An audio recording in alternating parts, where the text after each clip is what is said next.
America? You look like you need a holiday. A fair dinkum holiday. In the land of wonder. The land down under. Now, there's a few things I've got to warn you about. Firstly, you're going to get wet. Because the place is surrounded by water.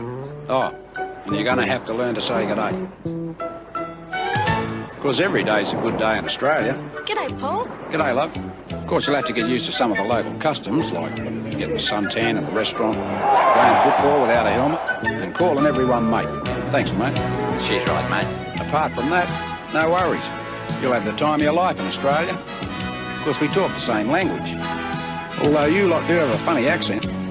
Oh, before you rush out to book your Aussie holiday, call this toll-free number for your free Aussie holiday book. Come on, come and say g'day. I'll slip an extra shrimp on the barbie for you. Come and say g'day.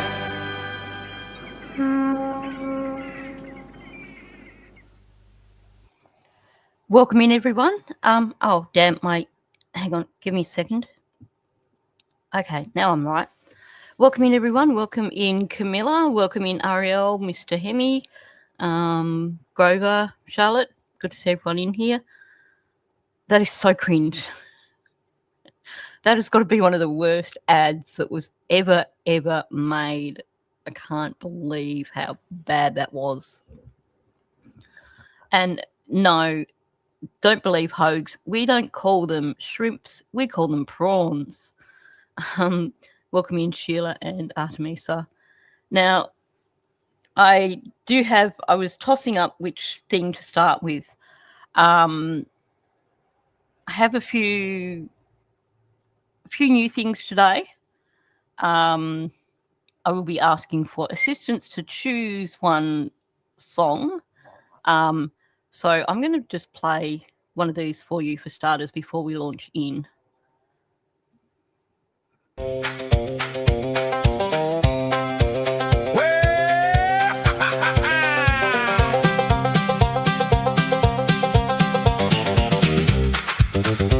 Well, I met Professor Dan down at the county store. He said, I've got a brain map and a whole lot more. He had a 5-eye word and a shining new grin. Straight from the online thesaurus, he was cashing them in.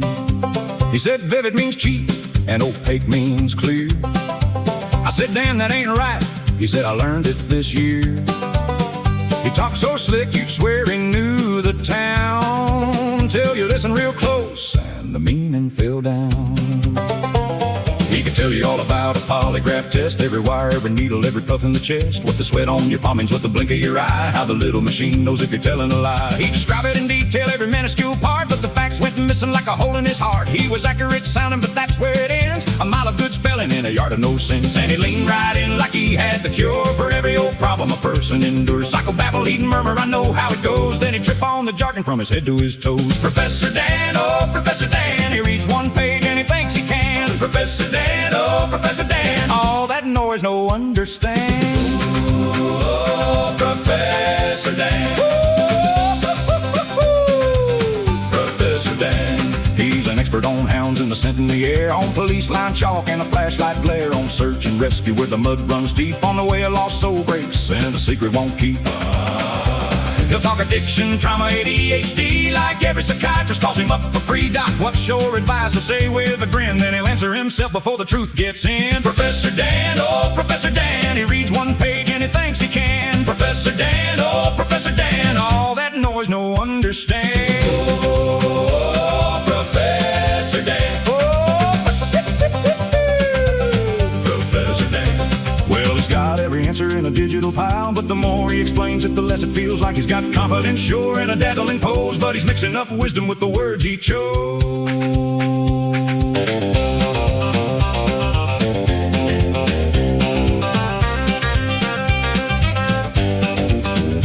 Now he's 10 feet taller in the key of G, still wrong as a fence post, plain as can be. He's a master of nothing, but he sure loves the sound of his own big opinions circling around. So if you need a lesson in what not to do, call Professor Dan and he'll prove it to you. He's full of big talk and a borrowed brain. Every word sounds smart, but it lands in the drain.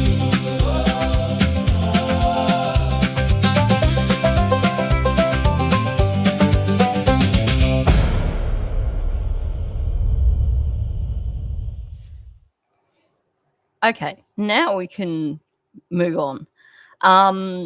Obviously, it's a work in progress. I haven't actually gone through the subtitles, the closed captions yet to make sure they're accurate. There's 2 different versions, so I will play the other version later on. I think Bonza and I have narrowed down which one we prefer. But I thought I'd play both versions for you today, but I won't do it back to back because it does my head in.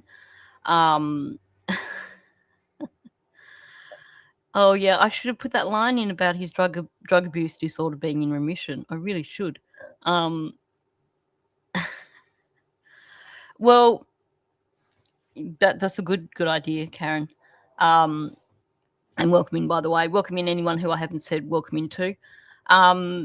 This is just the first mock-up in terms of I'll go in and basically work in the studio where I create the images and come up with a handful of images and then possibly animate some of them depending on how much of my credit I use up.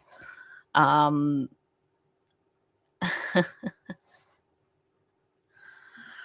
know. The only problem I have with these AI things is that it tends to make him look kind of a bit more suave. Oh, for sure. That's got to be in it. I like that idea. I will definitely be working on that as well. So, yeah, this is just the beginning, and I'll keep working on it. I realised I haven't included a Pokeball anywhere in this one, so I probably need to somehow do that. But it's a work in progress. Like I said, there's 2 versions. I'll play the other version later on in the live stream. I won't play them back to back. I also have another one which I contemplated holding and just sharing with members first, but I might share it later on. I'll see. Anyway, so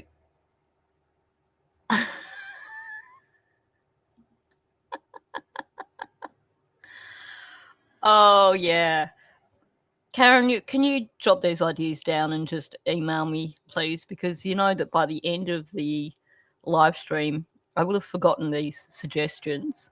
And then when I'm sitting there later on, I'll be like, oh, Karen had some really good ideas and I've forgotten them already. Because you're so spot on. You got it completely. This will probably take a few days for me to animate, obviously, especially because I've got like a thing after this live stream. So welcome in, Vibes. Good to see you here. Anyway, so on the topic of Professor Dan, I am going to jump straight into the audio today. I know I said yesterday that I would talk about Parker in this morning's live stream, but honestly, I'm just so angry about the situation because I can't get past the fact of him somehow getting out of that day home. So I don't think me talking about it is going to be a good thing right now because I'm just too angry. Because at the end of the day, there were adults that were responsible for that little boy who lost track of him and didn't realise he was missing for half an hour. And it's because of them. It's because of their negligence. It's because clearly some protocols can't have been followed. So I'm just far too angry to even talk about it right now. I went and got a bunch of news clips and I got the press conference. And I was going to do a video last night where I just spoke about the press conference and the videos, and I couldn't make myself do it because at the moment,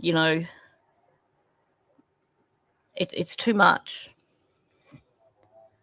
Okay, so before I get choked up again, let's move on to Daniel, because it's always good to look at Daniel and have a laugh and then forget about the other crap in the world. I'm the same, Grover, and that's there's too many thoughts right now that I just don't want to vocalize in terms of just the whole situation was just wrong. It was so wrong. He was let down so badly. Like, I don't have anything bad to share. Oh, and I've run this back a little bit in case you can't guess, because it just helps to kind of get the context. Oh, they did they? Oh, wow. I might try and do a video later on with that. But I'm not going to make any promises because I just feel so heartbroken over this little man. But that's, yeah.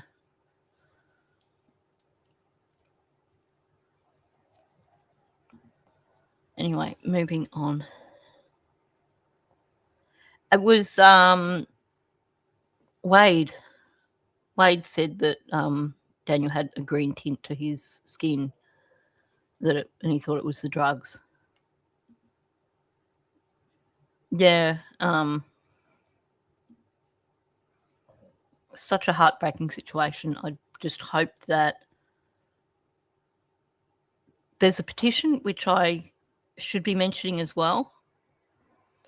And I will add the petition to the link for the petition. I will add that in the description for this live stream after I finish. And also do a post for the petition. And I'd really dearly love everyone to sign the petition to get a improved alert system throughout Canada. Because we can't have this again. And, if the staff had noticed straight away that he was gone, even if they didn't catch up with him down the street, if an alert had gone out in that first hour, it could have made a difference. And I know we shouldn't think of the ifs, but right now that's kind of where I'm at, which is why I'm not, here I say I'm not talking about it, but keep blurting it out. But yeah, okay, so let's focus on Daniel because it's just easier right now. Say really about Cheryl. I mean, she can say whatever she wants about me. I don't care. But the only thing that she has to say about me is what she heard from Malaya. That's what all of these people that have come out and that know Malaya, it's just Malaya tells them these crazy things about me and they just run with it. Like Anita has never met me before. She doesn't know me.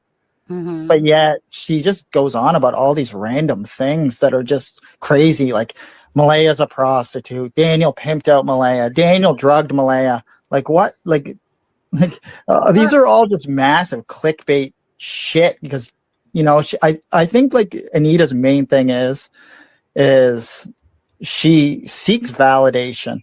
There was some aspect of her life where she never received the validation that she thinks she deserves. That may be a narcissistic trait she has because it's always about me with her. I've noticed I have a $15,000 wedding ring. I have a Mercedes.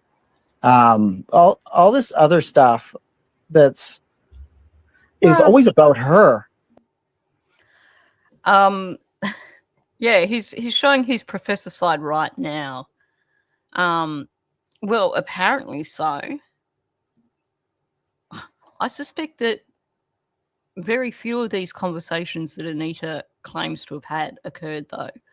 I certainly can't see Malaya getting all close and chatty with Anita, that's for sure.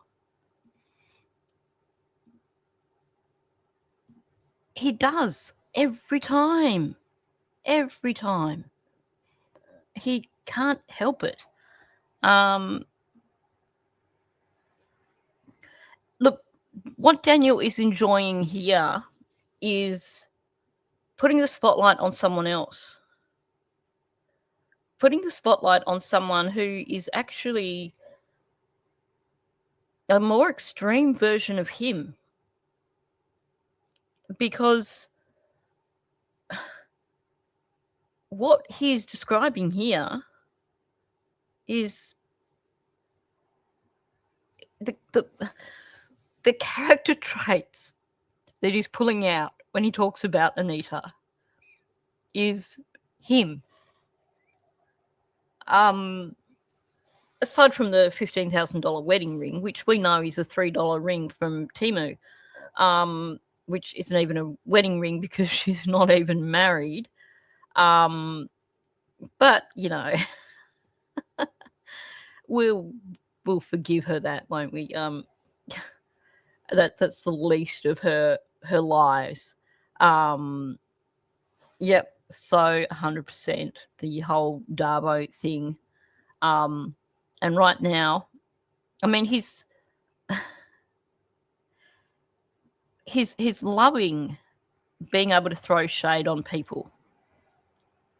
First of all, you get the 8:28 phone call, which gives him a chance to attack Malaya and make Malaya look like the bad person.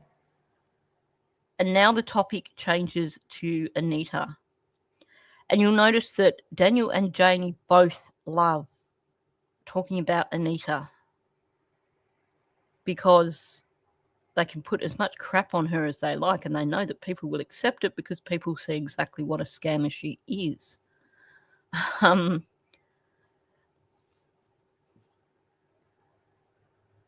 Oh, I'm so glad he doesn't repeat that, because that woman makes me sick when she says that. She's got this weird thing in her head going on. She's got this fixation with Lily. And I don't like it. Especially not when she just completely forgets about Jack. She's got these little fantasy stories in her head about Lily. And it stresses me out so much. Just let me mute myself for a sec.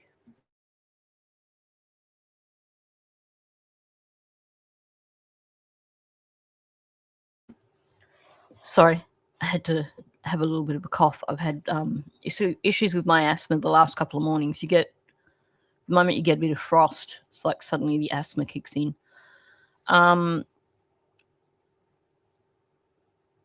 could say what I believe it's about, but it's probably something that's best discussed in a members-only live stream. And obviously it would only be speculation.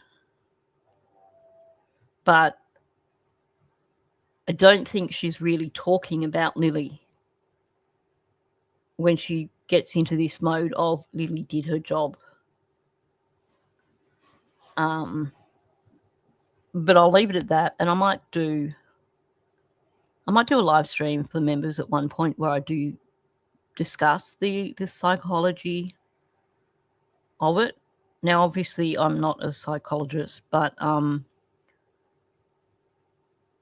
just to try and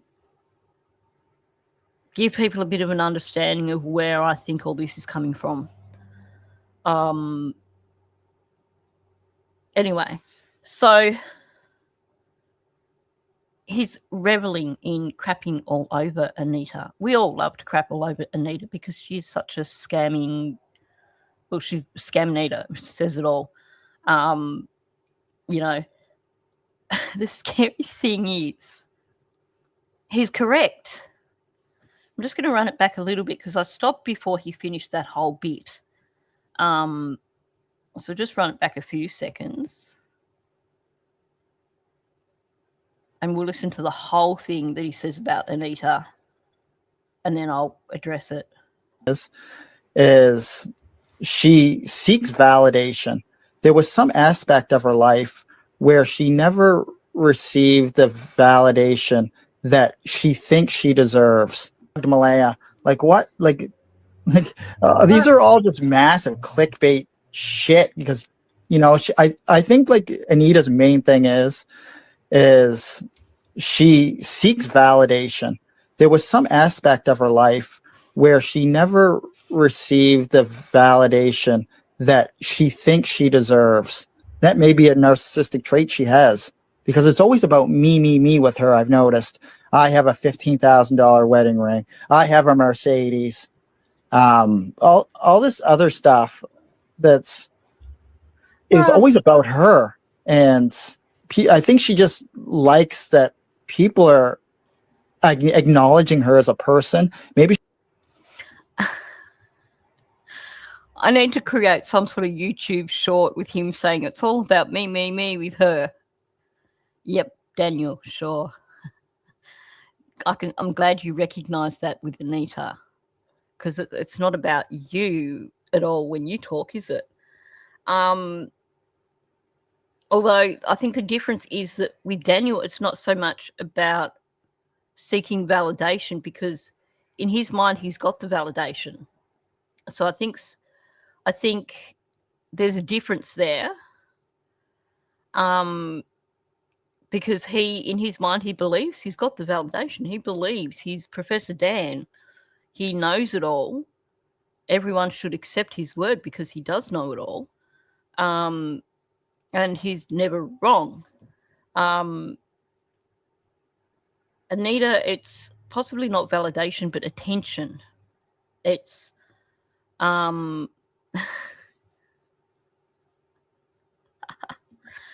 yep.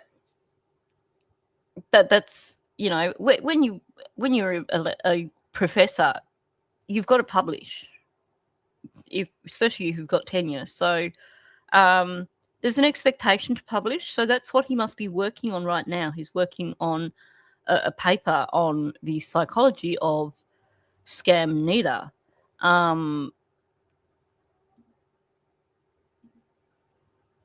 Her cup definitely runneth over with validation lately, and that's too disturbing. That's why I'm saying it's not so much about validation for her. It's about the attention, which is a different thing. Validation is you need the attention and you're craving the attention, but you don't know if you're worthy of the attention. Whereas with her, she's just demanding the attention. She definitely needs the attention, but she thinks she's worthy of it. She thinks people believe her crap. It doesn't help that she's got a vodka addicted guy who fawns on her every word. So there's a subtle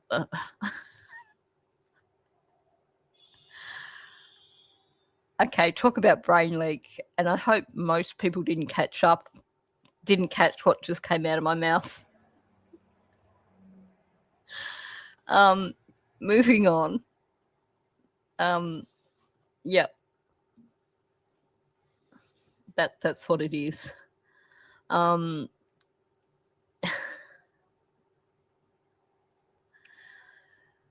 Sorry, may just slip up, and I'm just really hoping that, having said that, I know people are going to run it back now and listen to what I said.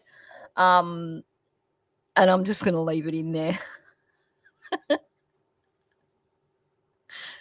Callie got me.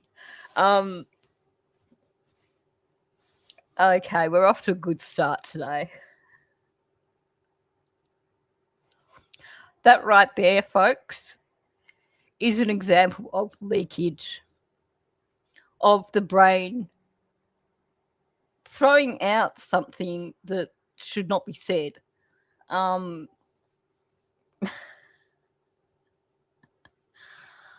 Holy moly. Okie dokie. Trying to talk about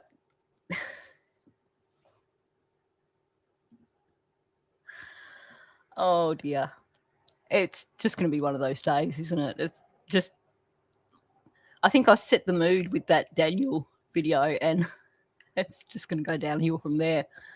I do realize that I do need to do a new Scam-Nita video. We've got one which I like, but it's time for another one, I think, definitely. But I won't use that because that's possibly crossing a line, really. My brain sometimes leaks. I'm not as bad as Daniel, but anyway, yeah, he's pointing out lots of his own qualities, though. He's funny that he can notice that, you know, she's a narcissist. Although he does at one point admit he's a narcissist and then retracts it and says, well, I'm not really. But, you know, he's right in terms of she has to present this whole thing of, look at me, you know, using images that are from 2016, 2018. If you go back through like her Facebook and Instagram, you'll see that these images that she uses are like nearly 10 years old. The flashing this Timu ring, this plastic Timu ring, and claiming that it's a what is it, white gold with diamonds or something like that. It's like, yeah, nah, honey, that's not a white gold ring. And then I have a screenshot, which I think I showed at some point in time, of when she did that driving tour of Truro, and she had the exact same evil eye thing as a dangling thing from the mirror of her car. But, you know, that evil eye thing is like, you know, a super expensive white gold ring. It's definitely all about appearance with her. There's so much narcissism there. And she just really, really needs attention. Which I think, you know, Janie nailed it when she called her, I need attention. She had it 100% correct. Yep, definitely not enough attention as a child, potentially too much of the wrong sort of attention.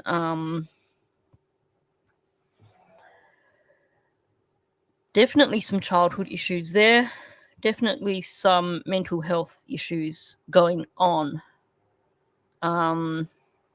But it's just amusing hearing Daniel with his psycho babble, thinking he's an expert on Anita when a lot of it sounds like him talking about himself. It's just so funny hearing him talk about her, saying her being the whole me. I agree. And that's the less amusing side of it, because I do believe that whatever's going on with her, she's either been on meds and she's stopped,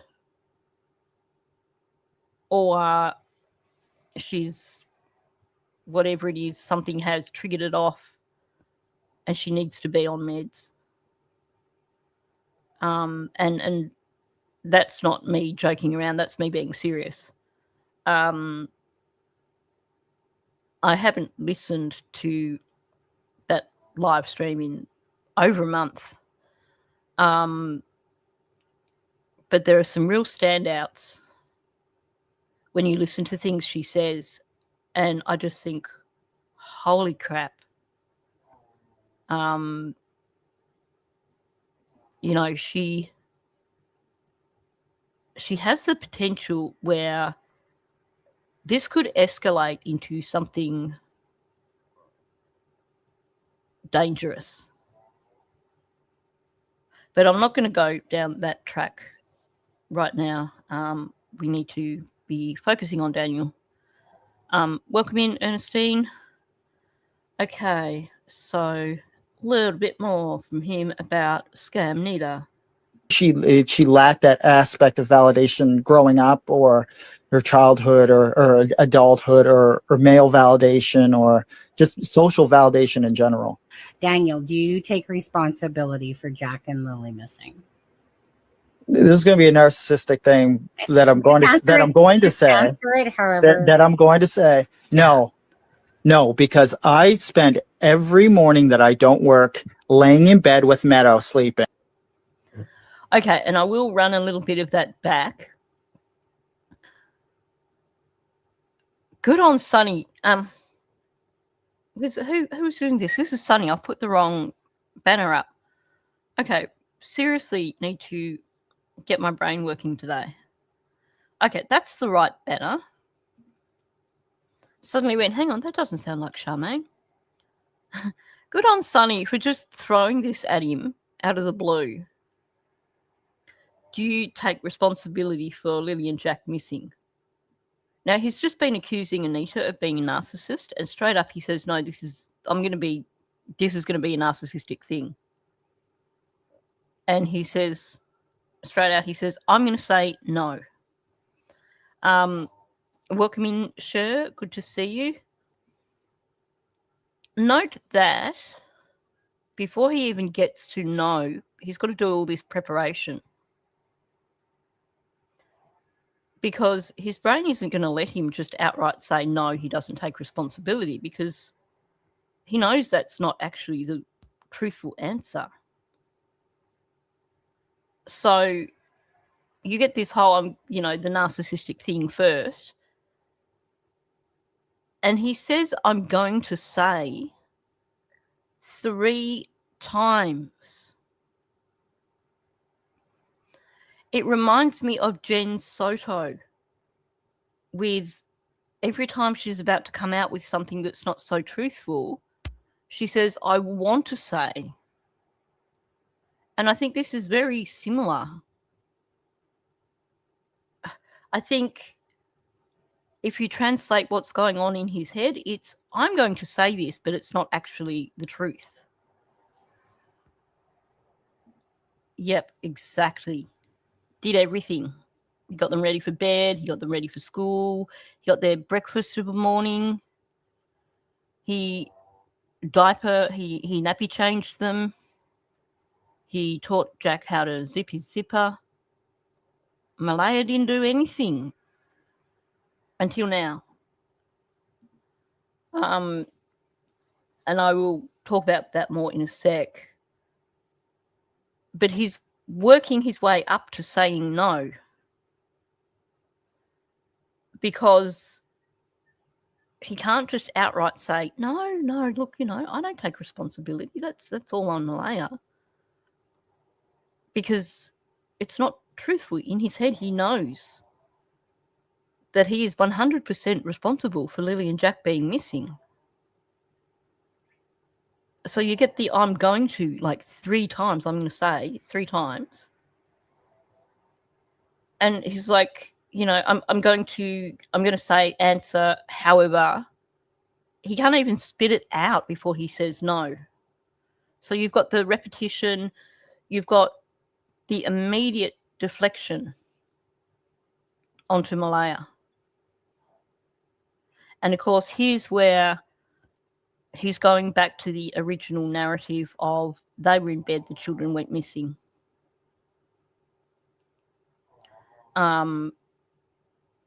What he's forgetting in the logic of this is that if he's trying to say, I'm not responsible because Malaya's the one who should have been up supervising them, that kind of craps all over his story of I'm not responsible because Malaya's the one who snuck them out to a vehicle and put them in a vehicle. So he's forgotten what his narrative is meant to be. Welcome in, Gaspagal, when you actually get to this point in the audio. Spot on. Spot on. He thinks his narcissism comes from the ADHD. Now, there's a difference. With ADHD, you can find this false confidence because a lot of people with ADHD have a lot of insecurities, and this is coming from me directly, because you do get a lot of negative sanctions growing up. You get told so often in many different ways that that you're a failure. You know, you stop fiddling, all that sort of stuff. Why didn't you do this? You know, you should have done this. This should be easy for you. And a lot of people with ADHD mask it with a false confidence. But with Daniel, it's not a false confidence. It's sheer narcissism. He truly is a narcissist.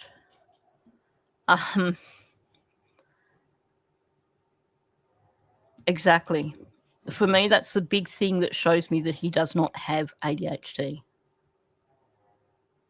And I'd really like to know who this supposed professional is that diagnosed him as having ADHD. Because had they listened to any of this audio, they might reassess what they're thinking there. Welcome in, Seashell. Good to see you here. So now we get to the crapping all over Malaya phase. I've forgotten that we're meant to be not going with the narrative of the children wandered off. I've forgotten that I said the children never wandered into the woods. So I'm going to use that to throw shade on Malaya for not looking after the kids. Either that or it was one of those online quizzes you do. But the other side of it too, I could imagine someone like Daniel looking at the DSM diagnostic thing online first and figuring out what he has to answer, because that is the sort of thing he would do.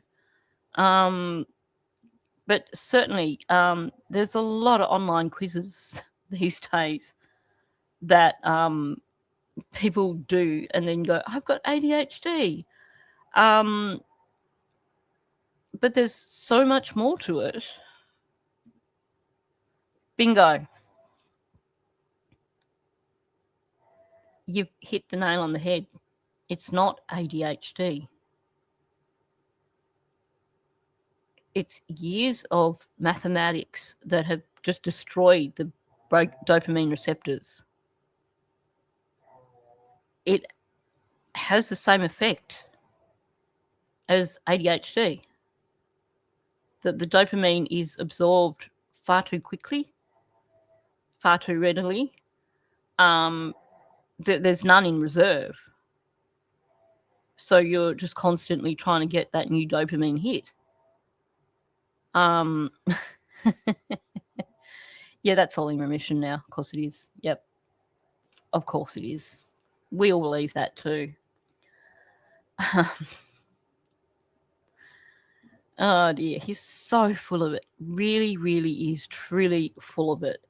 Okay, so let's hear about him lying in bed with the baby every morning, and that's the reason why he's not responsible for Lily and Jack going missing, even though that doesn't actually fit in with his usual narrative.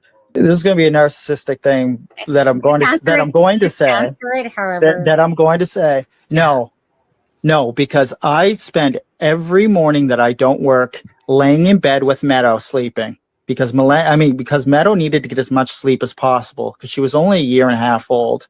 I spend every morning that I don't work in bed with Meadow sleeping. Well, Malaya would get the kids up for school and I lay in bed with Meadow so to make sure she doesn't wake up so she gets as much sleep as possible. It's always possible that he's buying meds off someone else.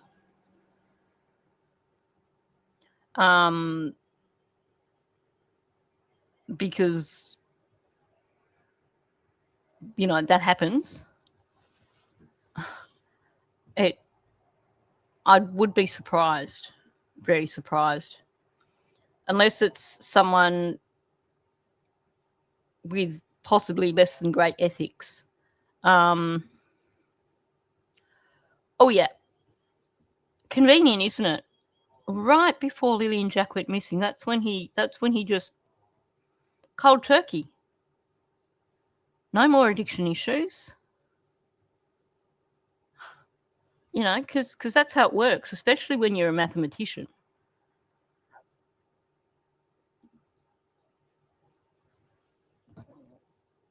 Dunno. Do they do that, or do they just make them go cold turkey? That's a curious question.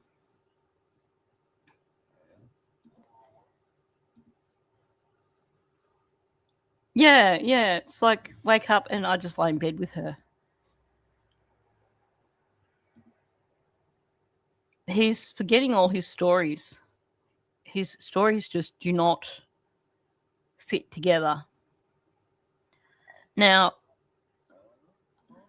I'm going to replay this bit. And when you are listening to it,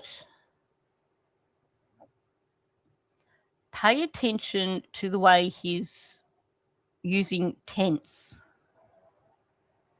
Because what he's doing here, this whole bit, he's got a mix of past and present tense when he's talking. And it's significant because, and I'll explain it more in a moment, but I'll run it back so you can hear it.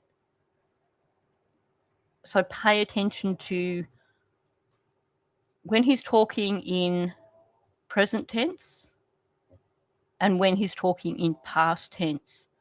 And bear in mind, we're talking about a situation that happened over a year ago. And we're talking about a routine that no longer exists, a routine that has not been in place for over a year. So listen carefully to when he's using past tense and when he's using present tense, because that'll show you the lies. $15,000 wedding ring. I have a Mercedes. This is going to be a narcissistic thing that I'm going to say. That I'm going to say. No, because I spend every morning that I don't work laying in bed with Meadow sleeping because Meadow needed to get as much sleep as possible because she was only a year and a half old. I spend every morning that I don't work in bed with Meadow sleeping. Well, Malaya would get the kids up for school and I lay in bed with Meadow so to make sure she doesn't wake up so she gets as much sleep as possible. So he's given himself away. Because what he's saying here is, I spend every morning that I don't work laying in bed with baby M. He doesn't, because that doesn't happen anymore. So when someone is explaining something and they switch between past and present tense, what is happening there is present tense is a constructive narrative because it is them working on the narrative in their head. They're not recalling something. They're not looking back and referring to a memory. It's something that is constructed in their head, so it doesn't have a place in time. Because it doesn't have a place in time, it exists in the moment that they're telling it, so it becomes present tense. I hope I'm not kind of using too much word salad to try and explain that there. But basically what you're getting here is all this stuff referring to him laying in bed with baby M, he's giving it in present tense. And then he gives some of the things that are factual. So, baby M needed as much sleep as possible because she was only a year and a half old. Well, I probably wouldn't argue with that. I don't think she really needed to sleep for 10 hours, which is what they're implying, or 11 hours if Malaya put them to bed at 9. So that's when he shifts back to past tense. But then he goes back to, I spend every morning that I don't work in bed with baby M. So again, he's shifted back to present tense. This is a constructed narrative. And he admits here Malaya would get up with the kids for school. So again, he's actually admitting that it was Malaya that got them ready for school usually. And he switches back to present tense again, talking about laying in bed with baby M. So he's trying to say, I'm not responsible for Lily and Jack going missing. He jumps on this narrative that he's constructed, which he gives himself away because of the mixed tense. But he also is crapping all over his own narrative because he's already said so many times he did not believe they wandered off. But saying, no, I'm not responsible because I'm not the one responsible for supervising them of a morning, is essentially saying it's Malaya's fault that they wandered off and got lost because she's the one who's meant to be watching them of a morning, which contradicts his actual narrative of they did not wander off.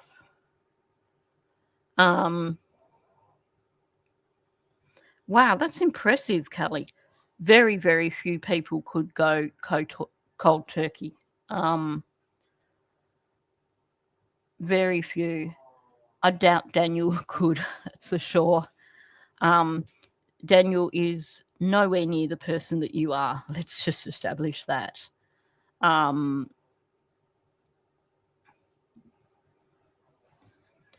Yeah, now the only exception to that would be if the baby was a cranky baby that didn't sleep and kept you up all night. But it doesn't appear to be the case. According to what Daniel and Malaya are telling us, the baby was sleeping for 12, 13 hours of a night. So that would be the perfect time to get up and get some housework done.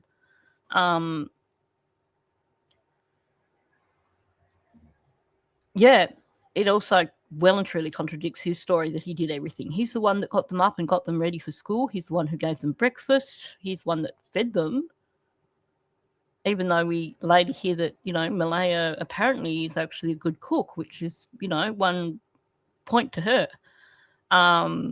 He bathed them. He talks about when he was showering Jack, which I was uncomfortable with, the water over his face, and I'm address that another time.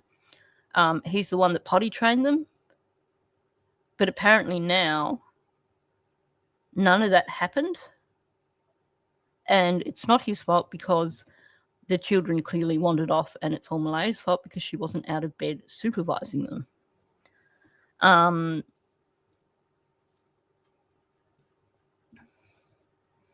I've heard that. I've heard that cold turkey can be dangerous, but, you know, takes a really strong sort of individual to be able to achieve that, that's for sure. Well, we've got that photo of Lily when they're sitting on that, like an ATV or something in a sports store. And she looks like she's got to be 4 or 5 probably. And you can tell that she's wearing a pull-up or a diaper underneath her little shorts. They really didn't look bathed or fed or potty trained or anything like that. Oh yeah. It can lead to all sorts of catastrophic side effects, which can be fatal, that's for sure. Not to mention the psychological side of it too. Okay, so we're going to keep going with the "it's not my fault." No, the kids weren't going to school.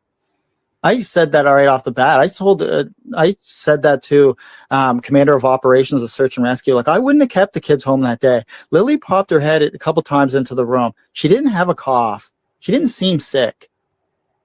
So why keep them home? Welcome in, Dawn.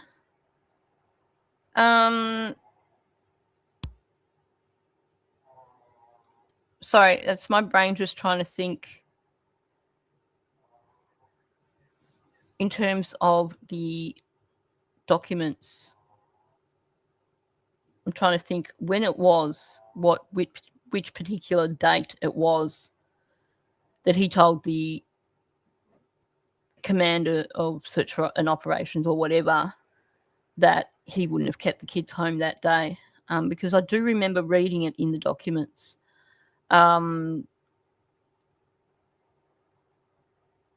But I think that was, clearly trying to throw crap on Malaya.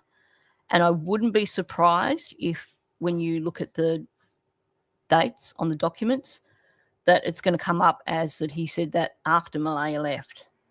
But he's very defensive here. Very, very defensive. I said that right off the bat. He doesn't like being asked, are you responsible for the children going missing? And he has to deflect, so he's going straight to it's Malaya's fault because she's the one that decided to keep them home. It's Malaya's fault because she's the one that should be supervising them because my job was to stay in bed with baby M.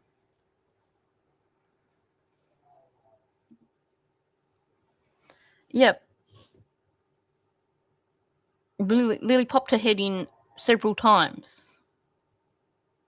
And he didn't question the fact that Malaya's asleep in bed and Lily is sticking her head in. But yeah, he wouldn't have kept them home.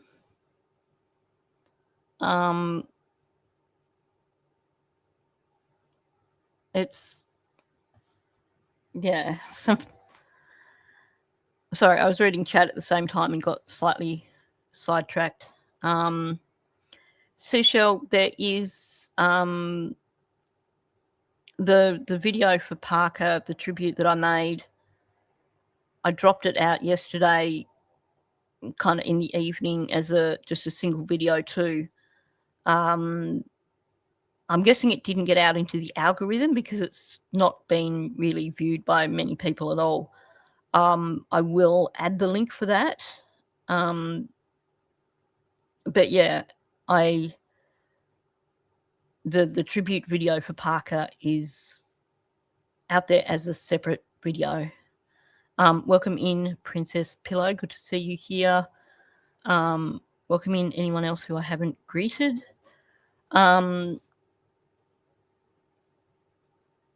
Yeah, so much deflection here, so much BS. He's been working very hard to separate himself from this fictional decision to keep them home from school, when the reality is they weren't going to school anyway because they weren't alive Friday morning. But he's got to cling on to this narrative and throw it back on Malaya. And this also tears apart his own narrative that he's pushing, because he keeps pushing that he wouldn't have made the decision to keep them home from school if they were sick. But that doesn't tie in with him pushing the idea of the children being put in a car and taken away. Because logically, you wouldn't be calling them in sick if you were just going to... well, you would call them in sick, but you wouldn't be... I can't get the words right now. Hopefully someone knows what I'm trying to explain here. Basically, he's still pushing the they wandered off narrative by claiming that, well, it wouldn't have been his choice to call them in sick, when he's basically offering up the Malaya decided they still were unwell and that's why she called them in, as opposed to, gee, it's suspicious that she called them in sick because then she put them in a vehicle and had someone drive them away. I'm not sure if I'm really differentiating that very well right now. But all the shade that he's throwing on Malaya is basically based around that original narrative of the children just wandering off and getting lost.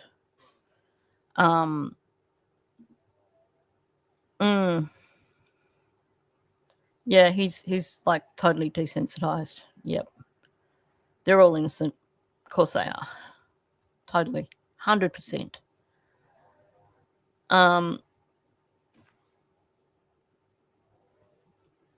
Okay, where are we? So she kept them home, and he's he's the hero because he wouldn't do that. He would do the right thing. If it was his choice, he would have sent them to school because they missed too much school. So he's got to throw shade on Malaya again. It's a double whammy. And any time he's trying to throw shade on Malaya, he forgets his narratives. He forgets what he's trying to sell for his own benefit.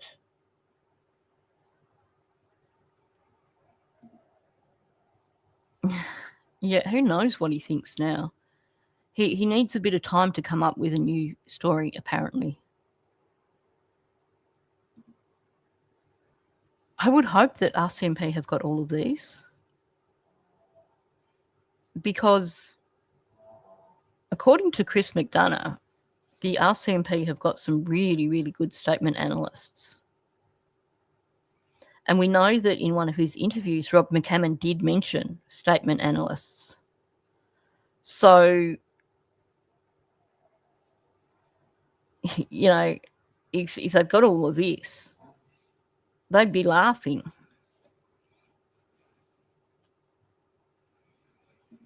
Yeah, that's what I'm trying to... Thank you. That's what I'm trying to explain. It's a hole in the narrative. Because if he's trying to push for, well, I don't believe that she should have called them in sick because I didn't hear Lily coughing and because they've had so many sick days, he's accepting the original narrative of Malaya called them in sick. So they were home and they were unsupervised by Malaya and they ran off.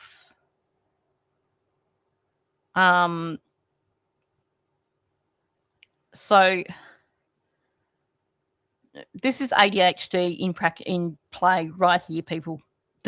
What I'm trying to say is right there in my brain, and the words aren't coming out right.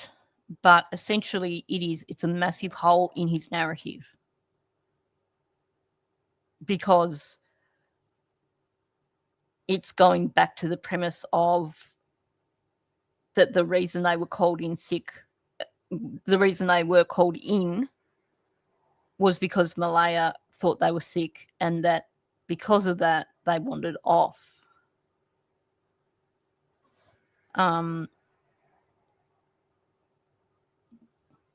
True.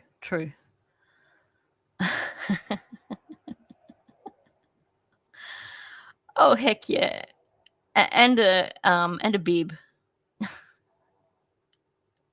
He's leaking all over the place. So true. Oh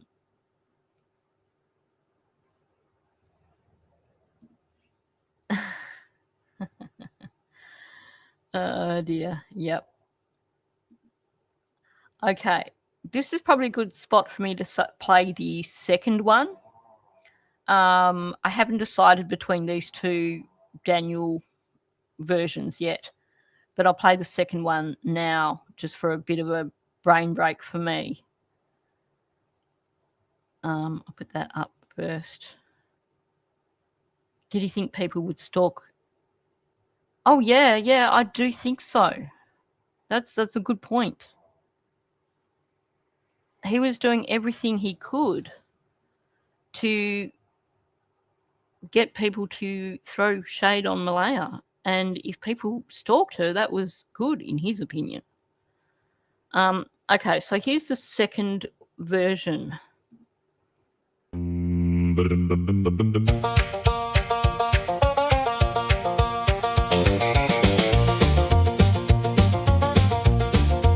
Well, I met Professor Dan down at the county store. He said, I've got a brain map and a whole lot more. He had a 5 eyes word and a shiny new grin, straight from the online thesaurus he was cashing them in. He said vivid means cheap and opaque means clear. I said, Dan, that ain't right. He said, I learned it this year. He talked so slick you'd swear he knew the town, till you listen real close and the meaning fell down. He could tell you all about a polygraph test, every wire, every needle, every puff in the chest, what the sweat on your palm means, what the blink of your eye, how the little machine knows if you're telling a lie.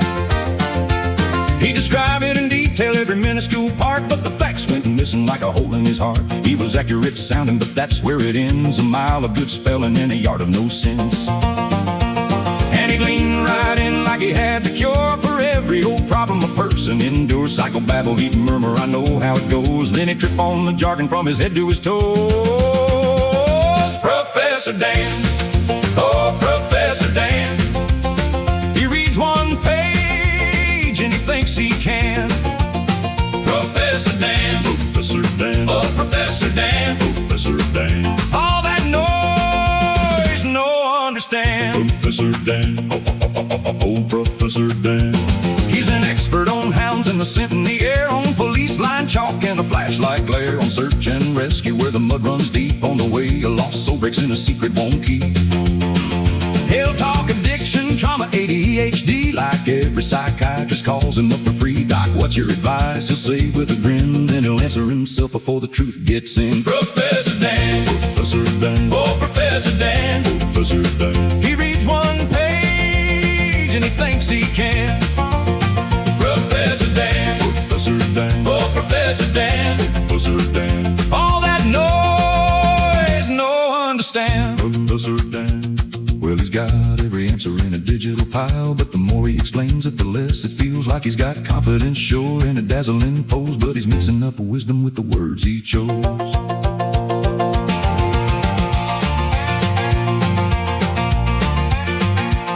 Now he's 10 feet taller in the key of G, still wrong as a fence post, plain as can be. He's a master of nothing, but he sure loves the sound of his own big opinion circling around.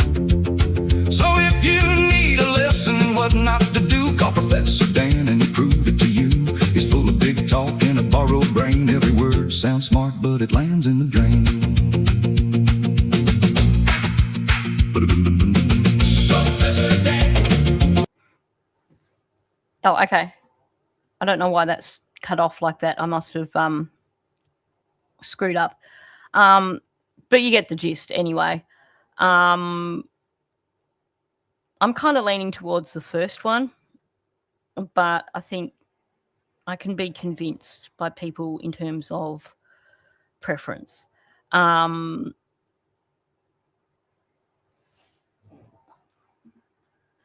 think they've got him figured out, but what it comes down to is, and Rob McCammon has said this himself, they want to make sure that everything is done to judicial standards, which means that they are crossing all their T's and dotting all their I's.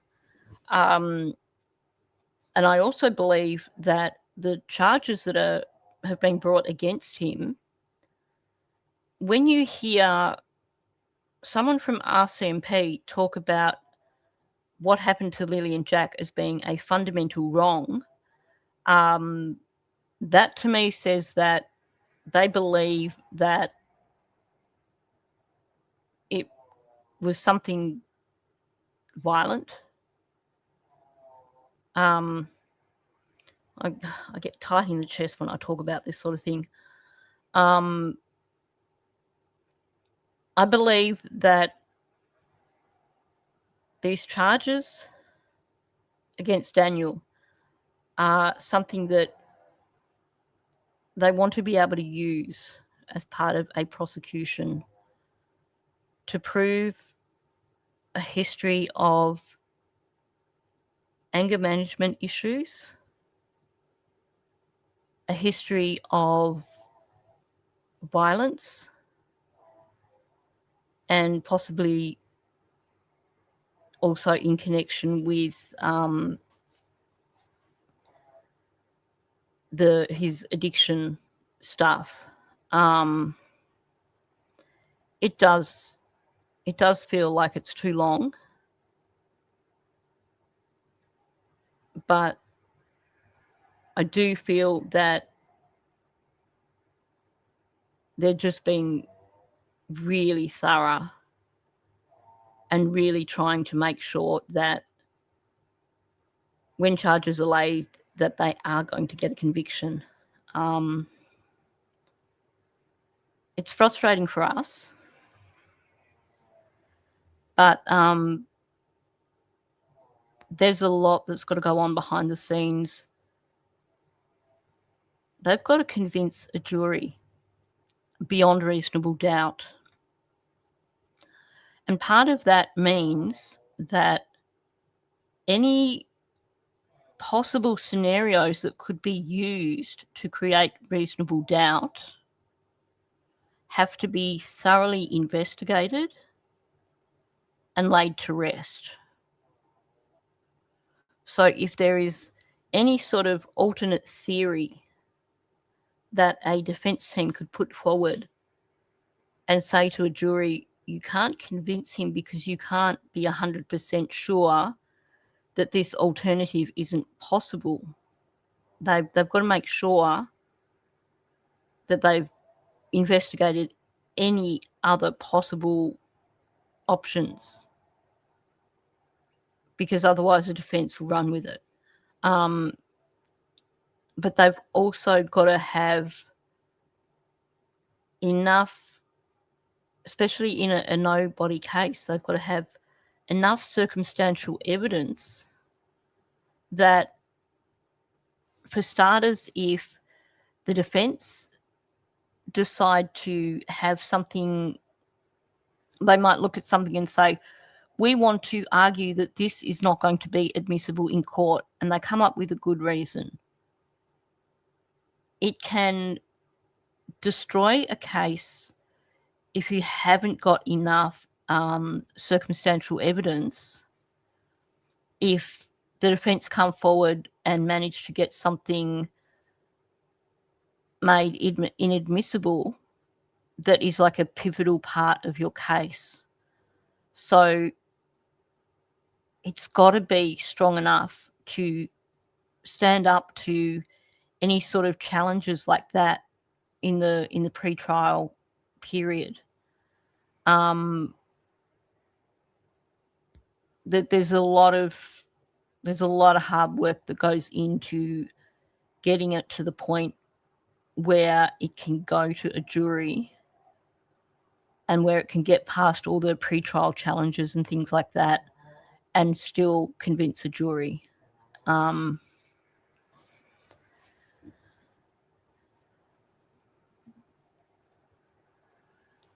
I hate it when he says that.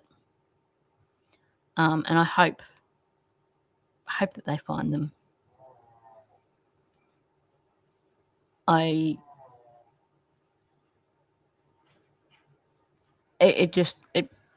They need to be found. They really do. But I do think there's a very good chance that when arrests are made, they're all going to happen simultaneously, and that there will be warrants served on properties at the same time for searches. I hope so, anyway. To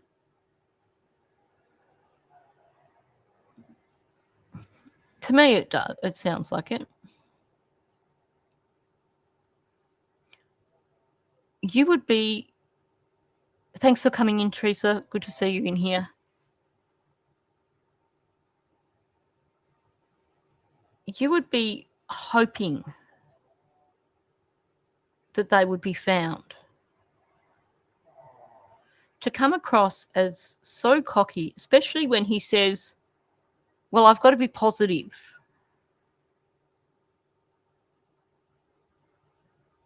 So to, on one hand, be so cocky and say, I've got to be positive, and then turn around and be so certain that they're not going to be found, that is a major, major admission there, right there.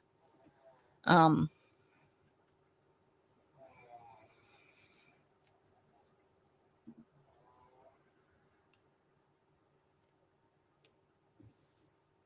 they've got to make sure that there is nothing that a defence team could use to create reasonable doubt in terms of the possibility of the children being still alive.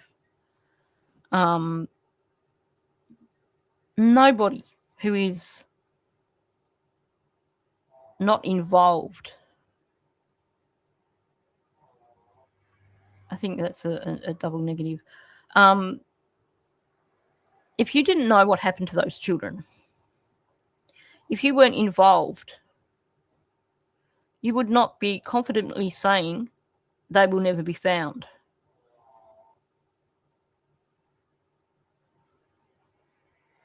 You might say that you were afraid that they might never be found, but you're not going to be confident that, no, they're never going to be found. Rob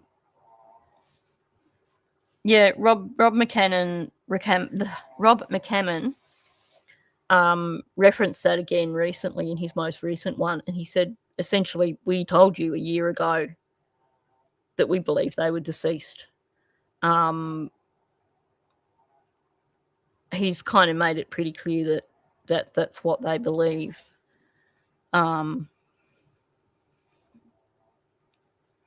Yep. Same with Darius. They were far more open about Darius's case, and they also were quite clear in stating that Darius's case did not fit the criteria for the $150,000 reward because he had simply wandered off and gone missing. It was something that was not overly remarked on at the time. I think I might have briefly mentioned it, but that tells you a lot there. There's cases in Canada as well there's a case, a young guy, everybody knew who was responsible for it. It took them, I think Belinda said it took about 2 years. That they have definitely successfully prosecuted no-body cases in Canada as well. These days, when it comes to forensics, there is so much more that they can get in terms of circumstantial evidence, forensic evidence. An autopsy is kind of almost secondary these days when it comes to prosecution. It can be damn good. You just have to look at Suzanne Morphew, because from finding her remains and doing the autopsy, they discovered that a sedative dart had actually gone into the bone, and they found the they could find the exact like chemical composition of this particular sedative that had been shot at her in a dart, and they could track that directly back to Barry Morphew. And the thing with that is that it is one that it's not like you just buy it in the shop. It's one that you have to have a permit for, and it's one where basically he was the only person, other than like national parks kind of people, he was the only person in the area that had a permit for this BAM stuff, the only person that actually had any of this BAM stuff. So it makes the case so much more solid that they had Suzanne's remains and that they can use these results from the autopsy to really nail Barry Morphew.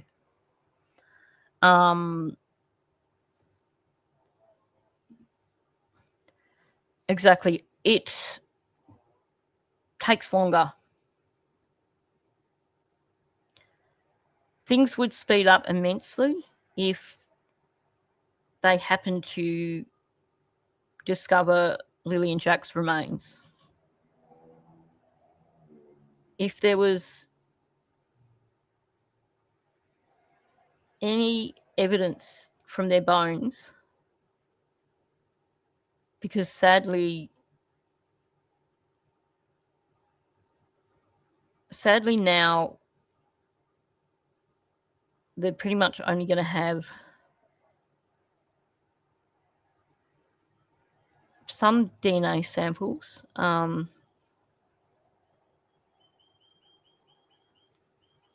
don't want to go down that road. Yeah, especially if they found them on Mackenzie property. I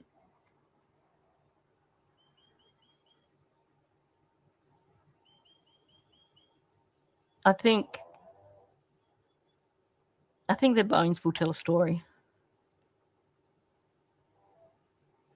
But I don't want to dwell on that too much.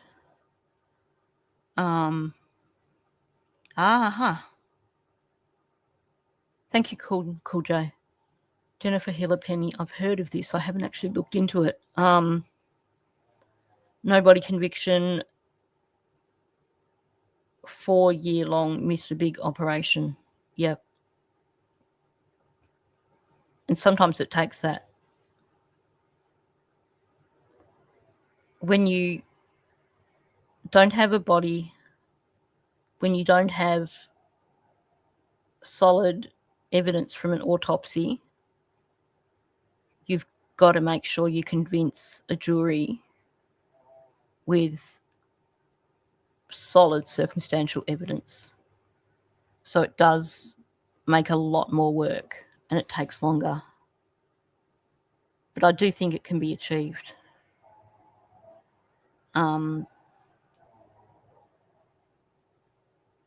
I do believe we are going to see justice for Lily and Jack.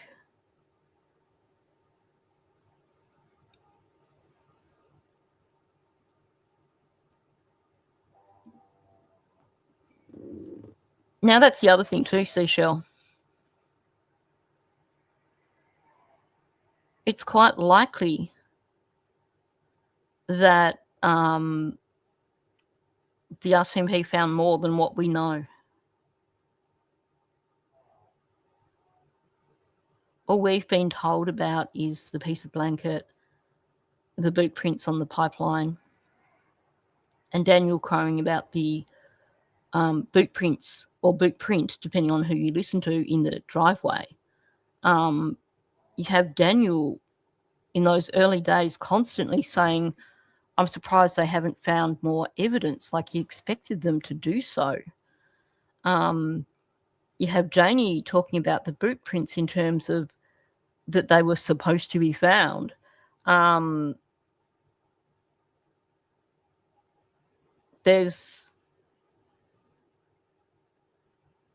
There's a lot that I think that we don't know. And I mean, yep, that's you're going where I was going. They have footage from 6 drones. They had a drone up within the hour. Day 1, they had 2 helicopters up, and the first helicopter was there within the hour. We know that Daniel and Janie were out and about all day on day 1. Now, they've got something like 8,000 images from the drones and the helicopters. They've got thousands and thousands of hours worth of video from the drones and the helicopters. I can guarantee that if they're doing their job properly, that they will have tracked Daniel's movements on day 1 and day 2. I also think that they've got more when it comes to the vehicle coming and going overnight, because we had that most recent statement from Rob McCammon where he kind of leaked, yeah, that forms part of the investigation. And I can't help thinking that they've got more on that than what we've been told. Welcome in, Denise. Good to see you here. So not only that, they've had, Rob McCammon has referred to a lot of technology that they have used, including drones with LiDAR. That's the ground mapping ones, which, like I said yesterday, are going to be so much more accurate than what I've shown you with the ones that I pull up from the internet. I'm good, Summer Breeze. I'm raring, making new songs. Busy day ahead. But yeah, welcome in. Now I am keeping track on the time because I do have something coming up later, so I can't go late. Anyway, a little bit more of that's not it. A little bit more of Daniel talking about Daniel, the hero who wouldn't have kept the kids home from school, who's forgotten that actually that kind of doesn't fit in with his narrative. But let's go. Oh, whoops. We had that wrong. A lot. I know that Jack and Lily, like I've been open about this at the start, but there's been so much information over the last year. A lot of the stuff I said kind of gets diluted with the amount of bullshit that's come out. Where does that come from, Daniel?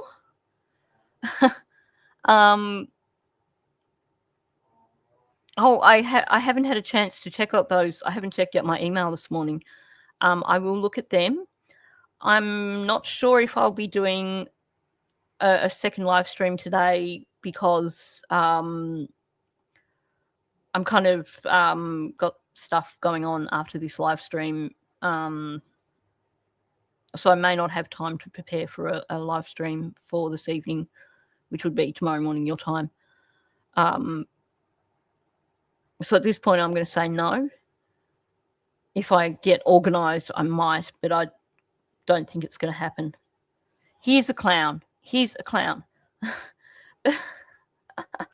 A lot of stuff that he said at the beginning gets diluted because of the amount of bullshit that's come out. Tell us about that, Daniel. Because where did all that bullshit come from? Because you might want to look in the mirror. He's throwing shade at imaginary people. Oh, you sent them 2 or 3 days ago. Oh, I need to check. I know I have not been keeping up with my emails and messages very well in the last couple of days. I've also been struggling to keep up with responding to people's comments and stuff, and I do apologise for that. There are just times when I just don't quite manage to keep up with all that, but I will definitely go looking for them after the live stream. So yeah, Daniel and his, there's so much BS going on. And now we get this whole thing of they've just got such low immunity and they get sick really, really easy. And what he's going to say next annoys the crap out of me. I'm just going to say that. So why keep them home? He kept them home a lot. I know that Jack and Lily, like I've been open about this at the start, but there's been so much information over the last year.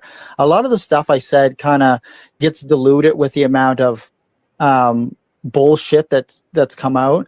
But Lily and Jack always had pretty low immune systems, so they would get sick easily. There was like a lot of times that they brought home stuff from school, or we had COVID, or many things. But that's not Lily and Jack's fault for getting sick. That's like when children go to daycare, they bring home stuff. That's not their fault.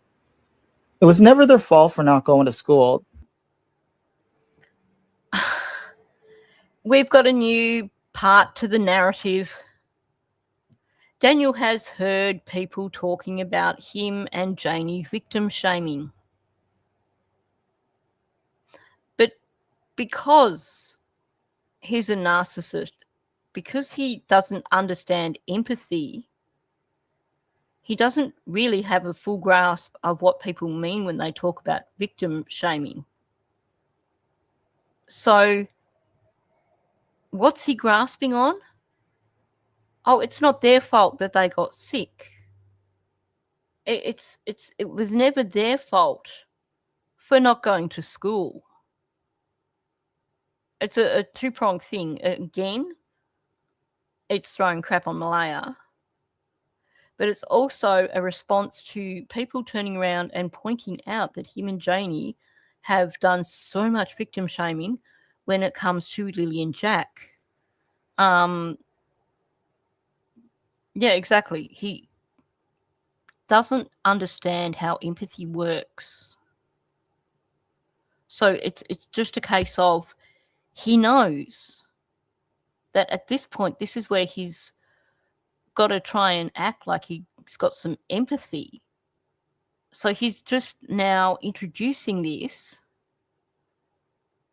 to try and sound like he's actually got empathetic and to try and sound like he's not really victim shaming.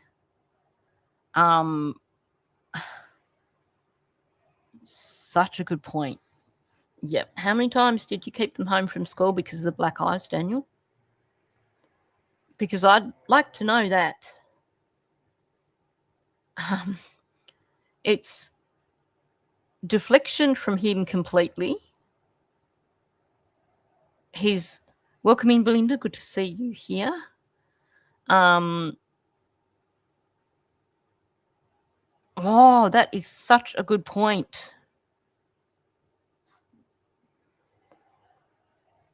I hadn't thought of it that way, but I reckon you are spot on. Definitely there is resentment because number one for him is baby M. So I could imagine that there would have been resentment for them bringing their germs home and making the baby sick. And I can guarantee that all three of those children had low immune systems. Even if I don't believe that they were necessarily getting the healthiest diet, I don't believe that their nutritional needs possibly were being entirely met. But when you add stress to a child's environment, trauma to a child's environment, because if a child is in a environment where there is DV, where there is any sort of tension between the parents, where if that goes on for a long time, that can also impact on a child's immune system. So there were a lot of things that probably did impact on their immunity, probably did result in them coming back home with whatever was going around at the school. Not only that, I mean, we're talking 4-year-olds and 5-year-olds who don't necessarily have the same sort of understanding of, you know, when you're playing with other kids, you know, the physical contact and stuff can be, they're more relaxed with that, so it's easier for them to pick up germs and stuff like that. And, you know, you get kids at that age who don't know how to use tissues and stuff like that. So many factors. The environmental factors as well. If there was mold in the home, and I would imagine there was probably quite an issue with rising damp, with the lack of insulation, with just the whole situation. If they were being sent to school in dirty clothes, like if Jack was wearing diapers overnight and he wasn't cleaned up of a morning before going to school, so many things there that could impact on their health. But this is such a good point that there is that resentment in there too, in terms of them making baby M sick, bringing it back. No, Darius was never found, sadly. And I think that's also a bit of what's going on here. He's trying to sound empathetic. He's trying to sound like he's not victim blaming. But it's that whole basically saying what you don't really mean. Because if he was annoyed at them for bringing viruses home and making baby M sick, then of course he would be blaming them for getting sick and bringing germs home from school.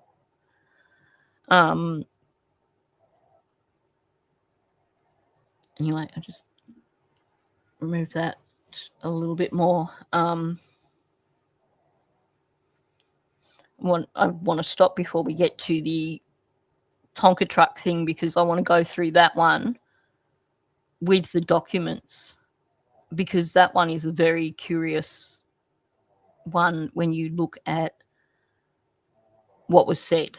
So I just want to keep going with the talking about Lily and Jack and their immunity and stuff, but I do want to stop before the Tonka truck, because I think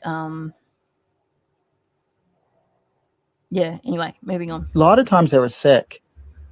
Well, okay, so let me ask you about this, because you said that on Wednesday. Oh, okay. I've probably got time to do the Tonka truck if I have the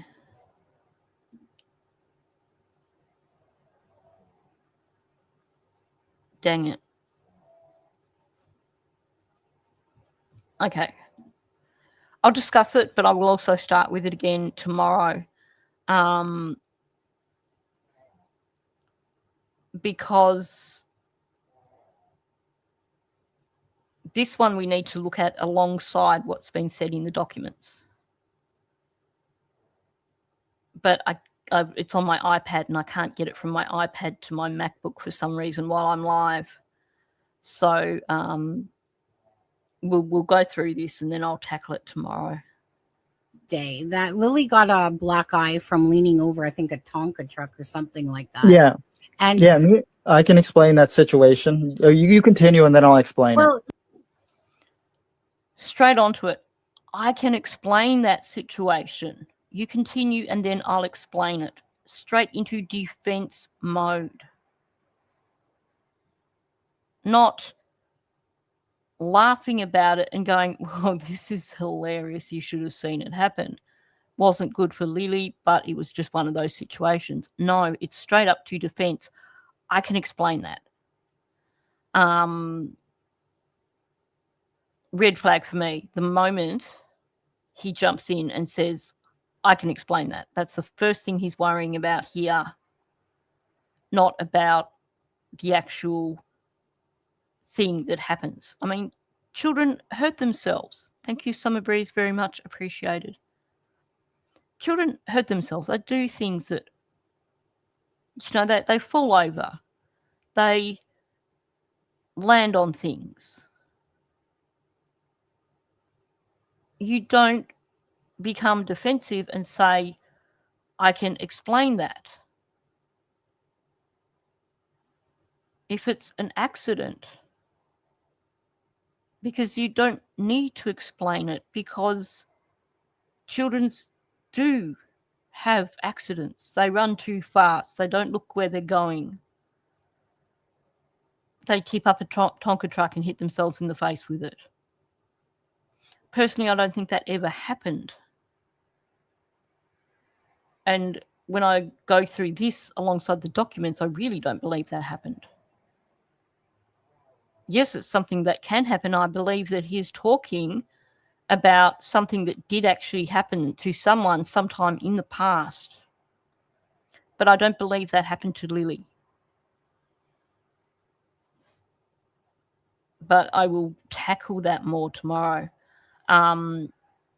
But I just wanted to point out first that he's come out on the defense straight away.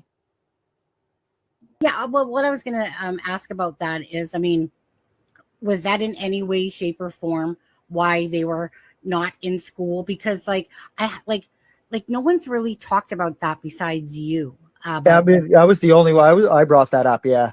And I can go into depth on that when we were over at... And again, note the bumbling. He's not jumping straight in. It's all the ums and ahs and ahs and the bumbling. And then straight again, we've got the... I can go into depth on that.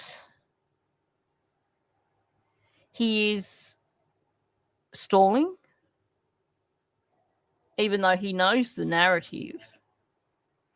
But he's learnt, thanks to the dog handlers, thanks to content creators, he's learnt that he's supposed to add more detail to his stories.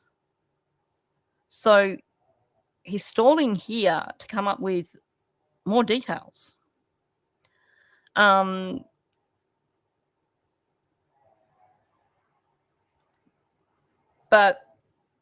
sorry, I got distracted again. Her question is the black eye, is there a possibility that this is why they didn't go to school? That's the question. That's not what Daniel is answering. Daniel is still going into defense mode to explain a black eye. I think that in the footage from the day before, that there is footage of Lily with a black eye. Because Daniel's the one that introduced the idea of Lily getting a black eye. And I strongly suspect that that occurred after the footage was found. I don't know if he's brought it out as a topic because RCMP have asked him about it and he wanted to get ahead of the game, or if RCMP have said, we have footage, and he's gone, crap, I better talk about Lily getting a black eye, and come up with an excuse for it. And maybe that's the reason why he's so determined to get the RCMP to show him the camera footage from the day before the children went missing, because he wants to see if the black eye is visible on the camera footage. Just throwing this out there. I just read Charlotte's comment. Seems we're on the same wavelength. I think that's the case. I think he's decided to be proactive when he found out about the camera footage. He's come up with a story to explain the black eye. And this seems to be the most logical reason in terms of why he's so keen to see the camera footage. Because he wants to see if they could see Lily's black eye. But just in case they can, he's got his story prepared.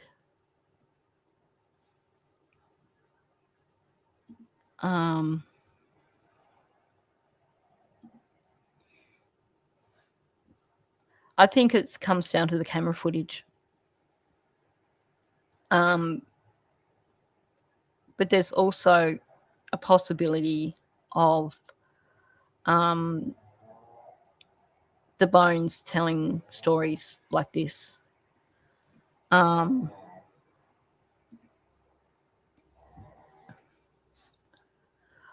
suspect that they probably didn't tell the teachers much about their home life.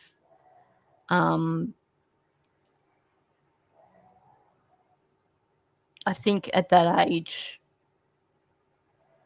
they probably did form a trauma bond with one of their teachers. But I think at that age, they would have been too young to verbalise it.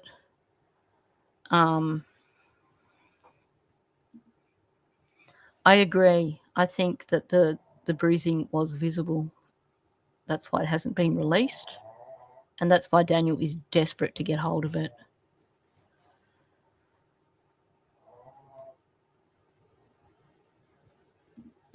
Yeah, I think it's to do with the Dollarama stuff.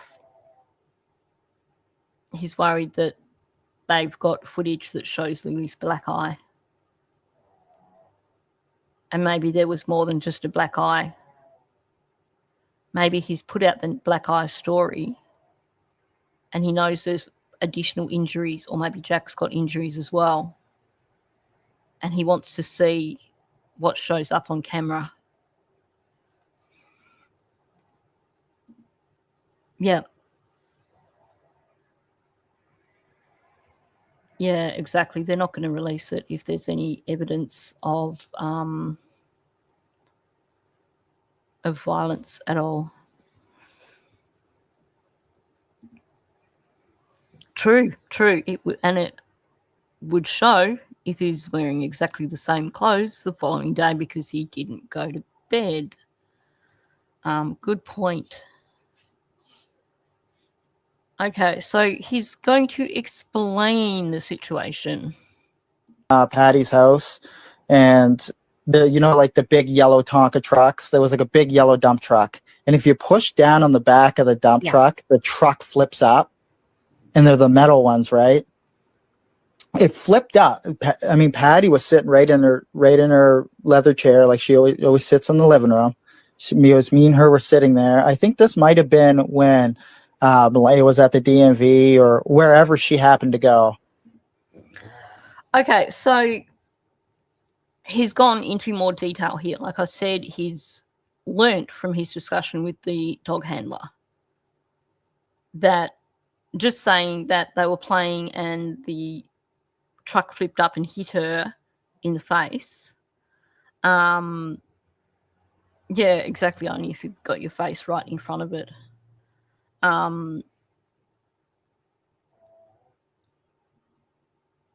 I will come back to this tomorrow in terms of what is said in the documents, because the documents just completely throw this story out the window, in my opinion.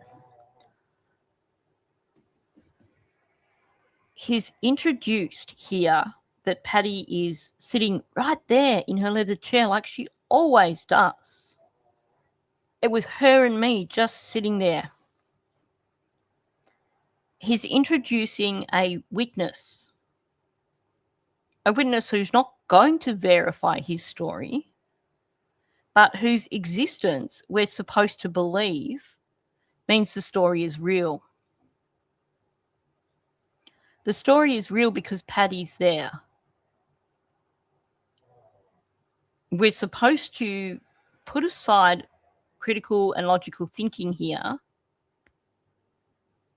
and believe that what he's saying here is Patty can support my story.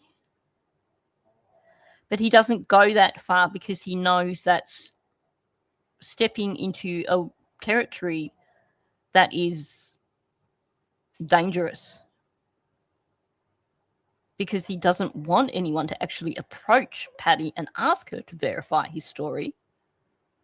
Not that Patty is talking to anyone, but he's creating a credible witness that can't be confirmed, essentially.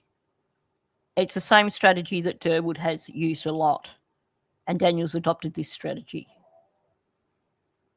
Here's a witness. I'm telling you there's a witness, but don't go and ask them about it. But just know that it wasn't just me who saw it. Patty saw it too, so believe me. And then he's removing Malaya from the situation. I think Daniel's becoming a bit nervous about Malaya suddenly having an outlet, a public outlet. So what he's doing here, I believe, is intentionally removing Malaya from the situation on the off chance that she might come out and say Lily never hit herself in the face with the Tonka truck. So he's really working hard to shore up credibility. On one hand, you've got Patty, grandmother Patty, credible person apparently. She's not come out telling any lies or stories, so you're going to have to believe him because it's Patty. It's not him saying, Jordan saw this. That's proof that it happened. It's his alibi. But like I said, he's not going to go as far as saying, go and ask her, she'll confirm it, because she won't, because it didn't happen. And then because he's nervous that Malaya will just destroy this, he removes her from the situation. Now, the problem with this, and I will go through it tomorrow straight up with the documents and stuff, is that we have different stories around the visit to Paddy's place. Paddy thinks they were there a few weeks ago. According to her statement, she doesn't actually place them having been there in the days before the children went missing. You have talk of Malaya going somewhere and Daniel waiting in the car with the kids.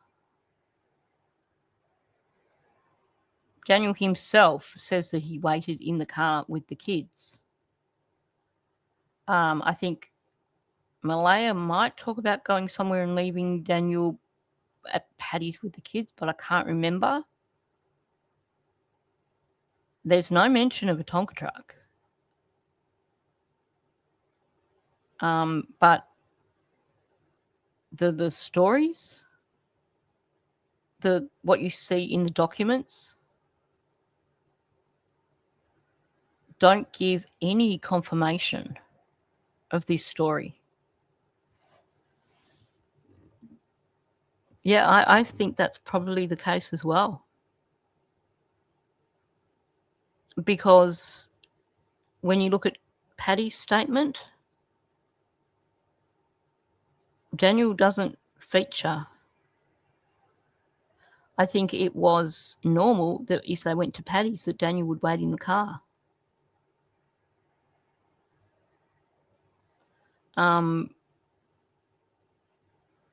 So the whole Tonka truck thing could really easily be debunked really quickly and really easily.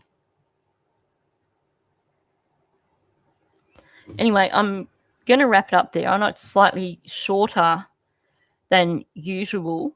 Yep, that is the thing. What he's describing here is something that is significant. Had Lily done this, Paddy wouldn't be, I think they were here a week or so earlier. The first thing that would come to mind was, yeah, they were here on Wednesday and Lily hit herself in the face with a Tonka truck. Given that when Lily gets excited, she squeals in excitement, to me that says that she was a child who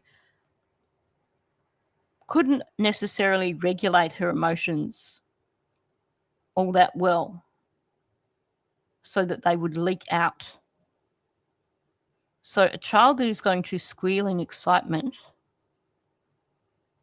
is also, if they've hit themselves in the face hard enough with a Tonka truck to cause a black eye, there's going to be a scene. And you can bet that Paddy would have remembered that and would have spoken about it. There is no mention of it in the documents.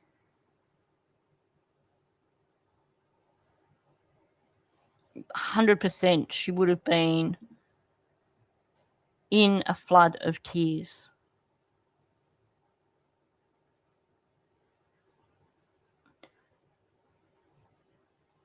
We're talking about, I mean, regardless of any level of emotional dysregulation that we see in the squealing with excitement, she was still a baby.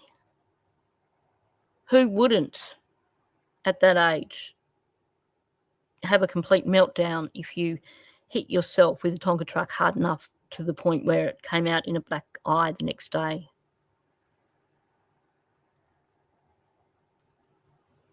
And you can bet that Malaya would mention it.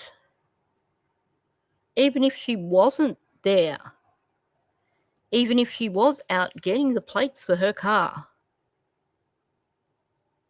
you can bet.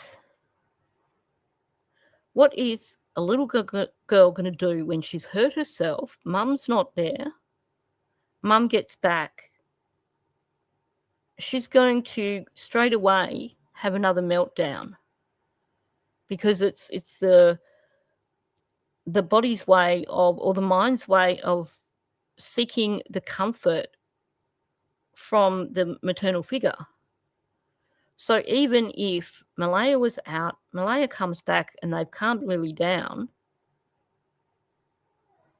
someone's going to be mentioning that Lily hit herself in the face with a Tonka truck. Lily's going to have another meltdown.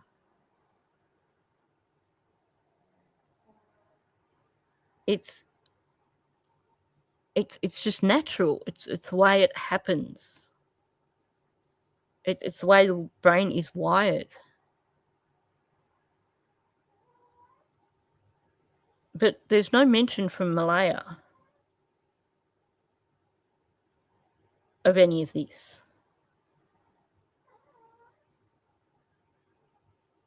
There's no mention of it in the documents.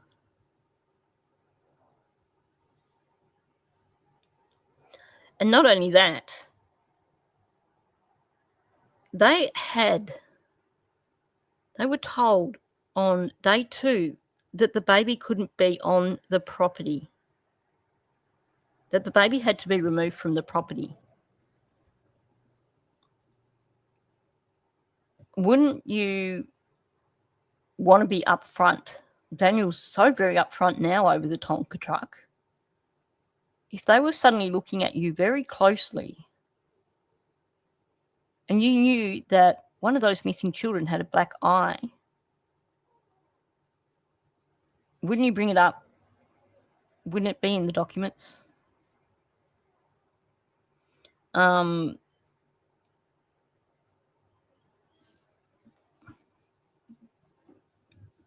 Jack was able to show Janie that he had a worm and he had a centipede.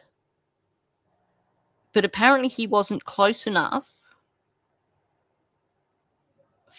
or they weren't close enough for her to see Lily's black eye. She claims she didn't see it because they were too far away. But she saw his worm and his centipede.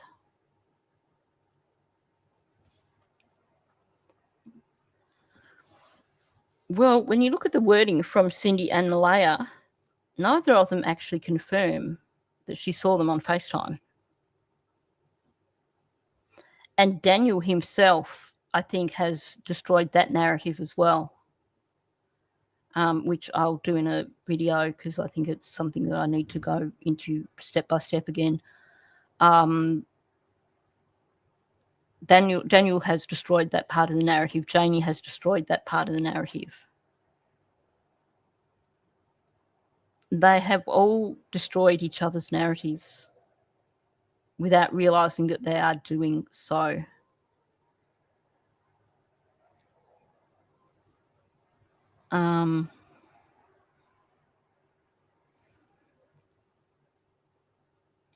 Quite possible.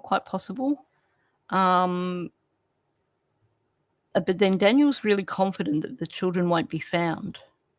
And welcome in, Misty, Anna. I think Daniel's so confident that the children won't be found that my belief is that he's worried about what they've seen on the CCTV footage. He's worried that the CCTV footage shows Lily with a black eye. Yeah, not enough detail. Daniel quoted the dog handling himself. He truly did. That's for sure. When you start to look at what they've all said, when you put it side by side, they've destroyed each other's narratives well and truly.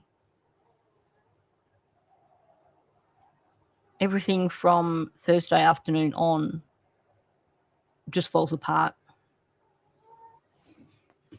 Go get some rest, Summer Breeze. Thanks for coming in.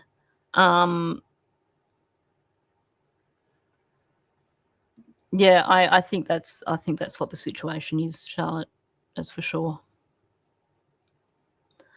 Anyway, I am on a bit of a time thing today, so I need to wrap this up. Thank you very much for coming in. I very much appreciate everyone who takes the time to come in and listen to my lives. Please hit the like button on the way out. That helps me out a lot. If you're new to my channel, please subscribe. And of course, if you are listening on replay, or if you're just listening now and you want to make more comments, please do leave some comments below. Thank you, and I'll catch you in the next one.